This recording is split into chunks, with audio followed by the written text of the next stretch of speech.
Dear students, आप देख रहे हैं gateway to net YouTube channel, जहां पे हम यूजीसी नेट और गेट एग्जाम्स के लिए कंप्यूटर साइंस सब्जेक्ट को अच्छे से एग्जाम फोकस्ड तरीके से हम समझते हैं। आज का जो मेरा टॉपिक है वो है बुलियन लॉ के ऊपर में, जहां हम अलग अलग बुलियन अलजेब्रा में जितने भी इंपॉर्टेंट लॉज हैं उसके बारे में चर्चा करेंगे। तो चलिए बिना वक्त गंवाए आज का लेक्चर हम स्टार्ट करते हैं।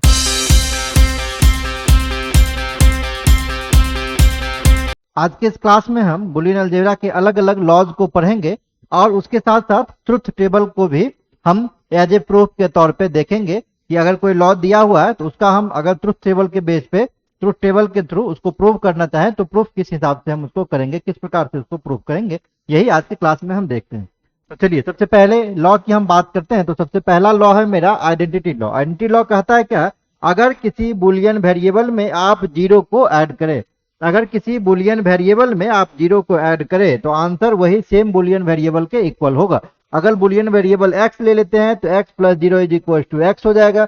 अगर हम बुलियन वेरिएबल के जगह पे b ले लेते हैं तो b plus zero is equal to b हो जाएगा। क्लियर। लेकिन अगर हम मल्टीप्लीकेशन करते हैं 1 के साथ, किसी बुलियन वेरिएबल में 1 के साथ मल्टीप्लीकेशन करेंगे तो उसी बुलियन वेरिएबल के इक्वल आपका आंसर होगा। जैसे अगर सपोज हम कहते हैं x डॉट 1 तो आपका आंसर क्या होगा x। अगर हम कहते हैं b डॉट 1 तो आंसर क्या होगा b। क्लियर। अगर हम ट्रुथ टेबल के बेस पे इसको प्रूव करना चाहें, ट्रुथ टेबल के बेस पे उसको प्रूव करना चाहें, अगर एक बुलियन वेरिएबल हम a ले लेते हैं और a प्लस जीरो निकालते हैं तो देखते हैं कितना आता है। एक बुलियन वेरिएबल है तो आंसर क्या होगा, दो ही टर्म में होगा। अगर यहाँ पे हम बुलियन वेरिएबल की बात करें तो 0 और 1 होगा इसमें, है ना।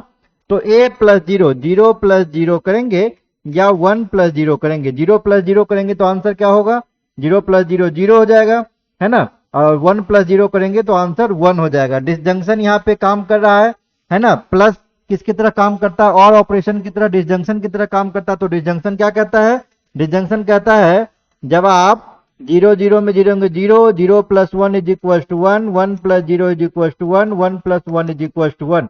दोनों में से कोई भी एक बुलियन वेरिएबल अगर 1 होगा तो आपका आंसर क्या होता है, 1 होता है। जब दोनों ही 0 होगा तभी 0 होगा। अब यहाँ से हम देख क्या रहे हैं कि अगर हम बुलियन वेरिएबल 0 दे रहे हैं तो आंसर भी 0 आ रहा है। अगर हम 1 दे रहे हैं तो आपका आंसर भी 1 दे रहा है। कहने का मतलब जो भी आप वेरिएबल यहाँ पे देंगे, जो भी बुलियन वैल्यूज देंगे वही सेम बुलियन वैल्यूज यहाँ पे आ जाएगा। तो ये किस पे डिपेंड करेगा, बुलियन वैल्यूज पे डिपेंड करेगा आपका आंसर। इसीलिए a plus zero is equal to a होगा। लेकिन अगर हम डॉट के केस में बात करते हैं, डॉट के केस में बात करते हैं तब क्या होगा, 0 और 1। अगर हम 0 डॉट 1 देंगे और 1 डॉट 1 देंगे, अब डॉट ऑपरेटर में क्या होता है, डॉट ऑपरेटर कहता है ये कंजंक्शन की तरह वर्क करता है। कहता है एक भी अगर उसमें 0 आ गया तो आपका आंसर क्या हो जाएगा, 0। कहने का मतलब अगर 0 डॉट 0 करेंगे तो ये 0, 0 डॉट 1 करेंगे तो 0, 1 डॉट 0 करेंगे तो 0, 1 डॉट 1 तभी 1 होगा। जब दोनों 1 होगा तभी कंजंक्शन में 1 करेगा। कितना हो जाएगा, 0 डॉट 1 0, 1 डॉट 1 कितना हो जाएगा 1। क्या देख रहे हैं, अगर हम बुलियन वेरिएबल 0 प्रोड्यूस करें तो आंसर 0 आ रहा है, अगर हम 1 प्रोड्यूस करें तो 1 आ रहा है। तो मतलब ये डिपेंड किस पे कर रहा है, ये डिपेंड a पे कर रहा है। वही चीज लिखा हुआ a dot 1 is equal to a। तो ये प्रूफ के तौर पे आप इसको देख सकते हैं। चलिए नेक्स्ट लॉ पे आते हैं। नेक्स्ट लॉ है नल लॉ। नल लॉ क्या कहता है, अगर किसी बुलियन वेरिएबल में 1 को जोड़ेंगे तो आंसर आपका 1 आएगा।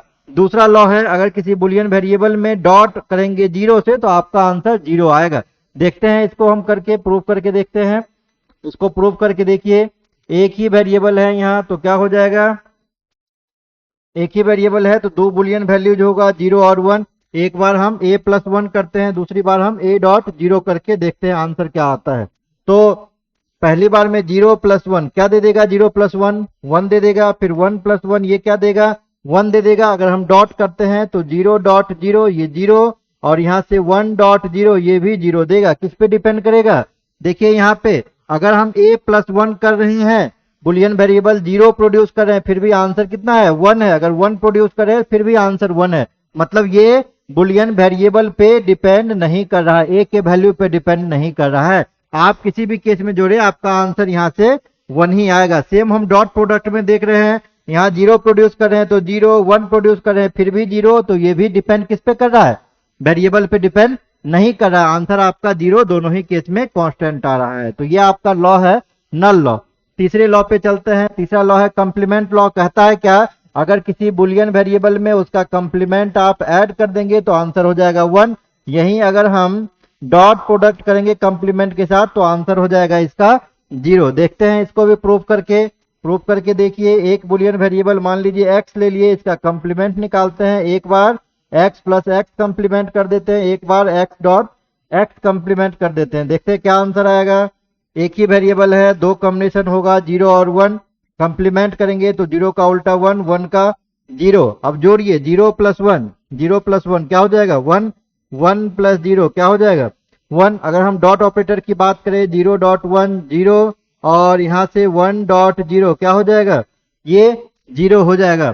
तो आपको हम क्या लॉ बताएं, x में किसी भी वेरिएबल में अगर कंप्लीमेंट को जोड़ेंगे तो आंसर 1 होगा। देखिए दोनों ही केस में आप 0 भी प्रोड्यूस कर रहे थे फिर भी 1 हो रहा था, 1 प्रोड्यूस कर रहे थे फिर भी 1 हो रहा था। सेकेंड में आते हैं, डॉट में a डॉट a कंप्लीमेंट, किसी भी बुलियन वेरिएबल में अगर डॉट से कंप्लीमेंट करेंगे तो आंसर कितना हो जाएगा 0। देखिए 0 के केस में भी 0, 1 के केस में भी 0 प्रोड्यूस कर रहा है। तो इस तरीके से आप ट्रुथ टेबल के हिसाब से भी इसको समझ सकते हैं। नेक्स्ट लॉ पे आते हैं। नेक्स्ट लॉ है आपका आइडेम्पोटेंट लॉ। आइडेम्पोटेंट लॉ क्या कहता है अगर आप x प्लस एक्स करेंगे तो बुलियन अलजेब्रा के अंदर में आइडेम्पोटेंट लॉ क्या कहता है अगर किसी वेरिएबल में आप ट्वाइस जोड़ते हैं, ट्वाइस कहने का मतलब अगर किसी बुलियन वेरिएबल में सेम क्वांटिटी को जोड़ते हैं, जैसे a प्लस ए है ना, a plus A x plus x, तो क्या हो जाएगा आपका आंसर x ही होगा, 2x यहाँ पे नहीं होगा या 2a नहीं होगा। इस लॉ को हम लोग आइडेम्पोटेंट लॉ कहते हैं। सेम इसी तरीके से अगर a डॉट a करेंगे तो आपका आंसर a ही होगा, a स्क्वायर नहीं होगा, क्योंकि a स्क्वायर बुलियन अलजेब्रा में कंसेप्ट ही नहीं है। बुलियन अलजेब्रा सिंगल टर्म में ही लिखा जाता है। क्लियर।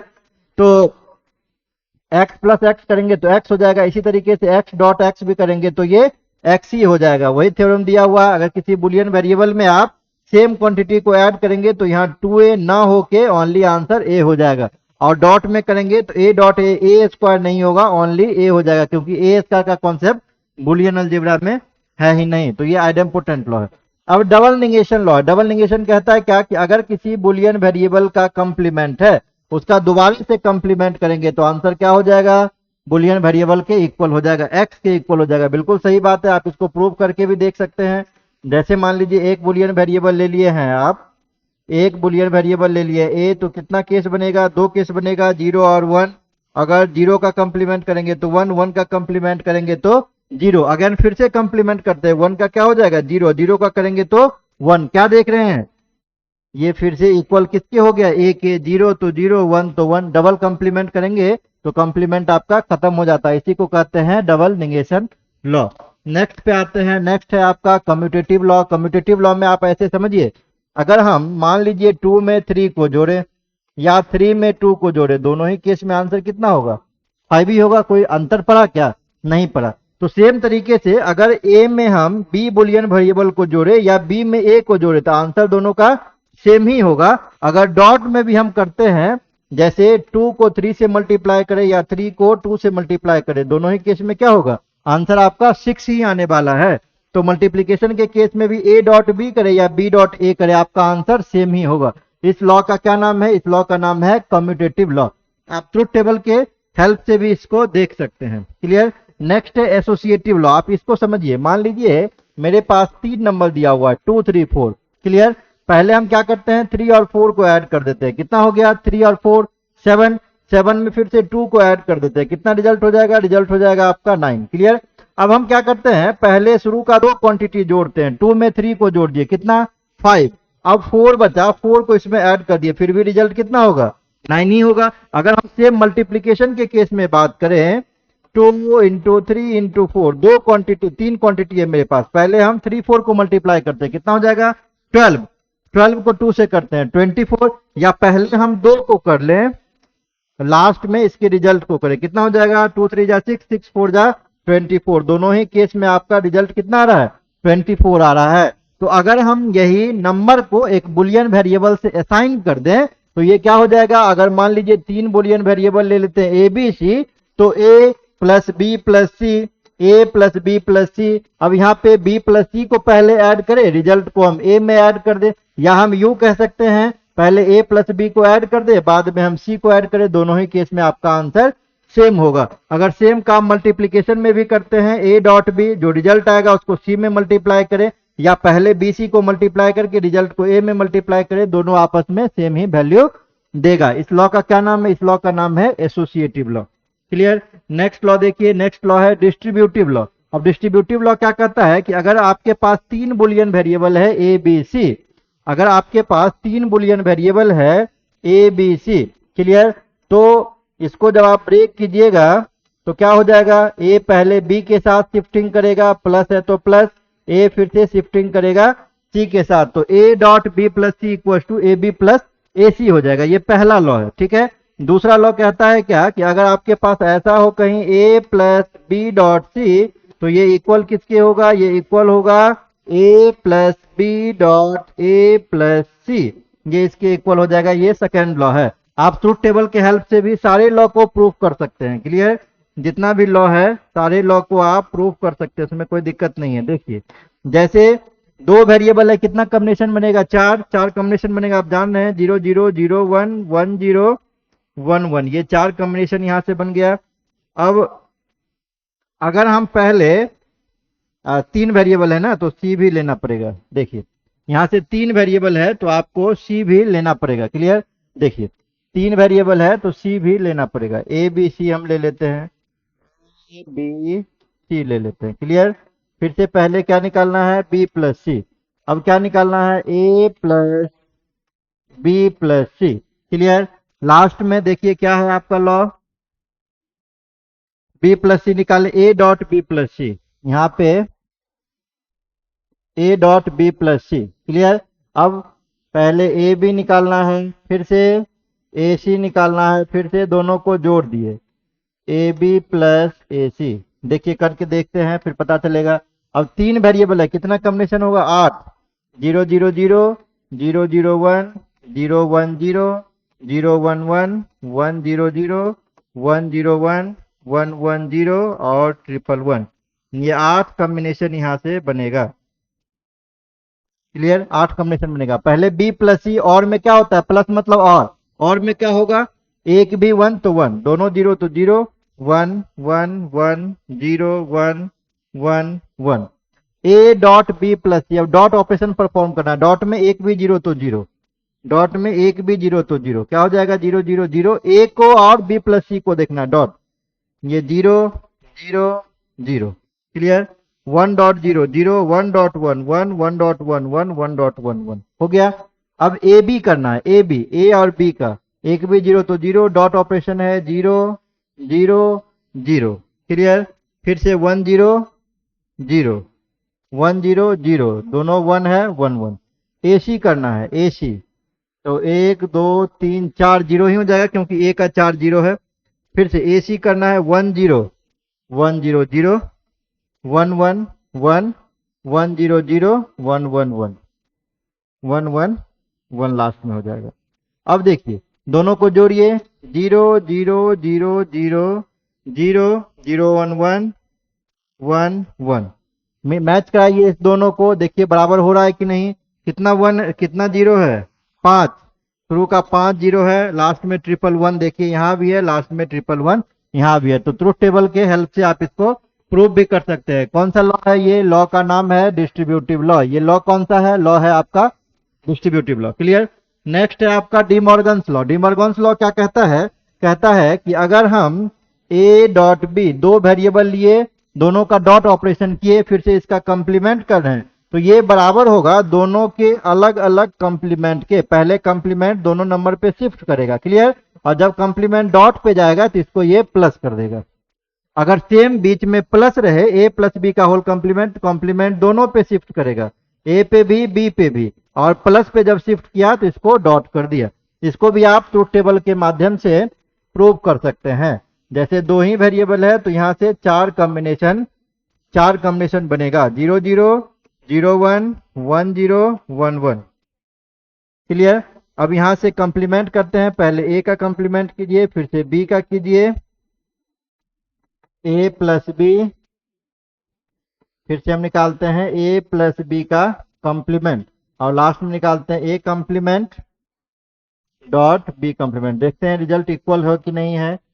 तो ए कंप्लीमेंट करेंगे, ए का उल्टा 1 1 0 0, यहाँ बी का उल्टा 1 0 1 0, ए प्लस बी है, एक भी 1 तो 1, एक भी 1 तो 1, इसका कंप्लीमेंट है क्या हो जाएगा 1 0 0 0। अब a complement dot B complement, dot operation perform करना, 1 डॉट 1 1, 1 डॉट 0 0, 0 डॉट 1 0, 0 डॉट 0 0। देखिए बराबर हो रहा है कि नहीं, ए प्लस बी का whole complement equal to A complement dot B complement equal हो रहा है।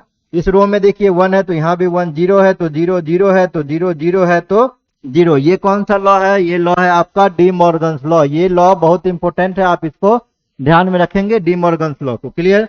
डॉट में क्या होगा, है ना, ये आपको सिंपल याद रखना है, ए डॉट बी का कंप्लीमेंट है तो कंप्लीमेंट दोनों पे शिफ्ट करेगा, डॉट है तो प्लस हो जाएगा, और अगर ए प्लस बी का कंप्लीमेंट है तो कंप्लीमेंट दोनों पे शिफ्ट करेगा, प्लस है प्लस पे शिफ्ट किया तो इसको डॉट कर दिया, तो ये आपका डी मॉर्गन्स लॉ है। क्लियर। तो ये बुलियन अलजेब्रा के अंदर में कुछ बुलियन लॉ थे, बुलियन लॉ को आप जरूर याद रखेंगे, क्योंकि अगला क्लास जब होगा सिंप्लीफिकेशन का तो जितने भी थ्योरम्स को आप प्रूव करेंगे उसमें आपको फॉर्मूला याद रहना ही चाहिए। अगर फॉर्मूला याद नहीं है तो क्वेश्चन आपसे डेफिनेटली नहीं बनने वाला है। क्लियर। तो ये क्लास सिर्फ फॉर्मूला बेस्ड था, फॉर्मूला को आप जरूर याद करेंगे, 2-3 बार प्रैक्टिस करेंगे, लिखेंगे पेन पेपर के ऊपर में, तो आपको याद जरूर हो जाएगा। आई थिंक आपको ये लेक्चर जो है काफी पसंद आया होगा। आपसे नेक्स्ट लेक्चर में मिलते हैं सिंप्लीफिकेशन के साथ, है ना, बुलियन फंक्शन का सिंप्लीफिकेशन कैसे करेंगे ये अगले क्लास में पढ़ेंगे। चलते चलते अगर आपको वीडियो अच्छा लग रहा हो तो प्लीज चैनल को लाइक एंड सब्सक्राइब जरूर करके जाए। मिलते हैं नेक्स्ट लेक्चर में। Thank you.